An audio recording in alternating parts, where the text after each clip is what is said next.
Duha ang patay, samtang usa ang samdan. Human gidaro sa usa ka dump truck ang duha ka balay daplin sa kalsada sa Trento, Agusan del Sur. Patay diha ang driver sa dump truck ug ang helper niini samtang samdan.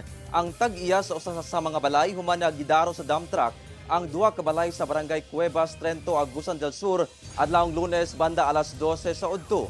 Sumala kang Police Major Carmelo Malupay, hepe sa Trento Police Station.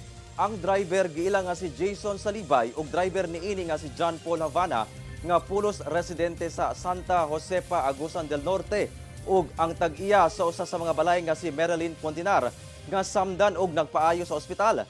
Nasayran nga kargado og balas ang dump truck ug kusog ang dagan ug sa wala damhang panghitabo. Gibanggaan niini ang mga balay nga daplin sa kalsada nila Marilyn Pontinar ug Freddy Asio.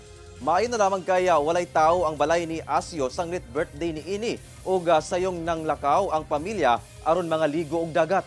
Sa inisyal nga investigasyon sa kapulisan, nawad-an daw og preno ang truck hinungdan sa aksidente.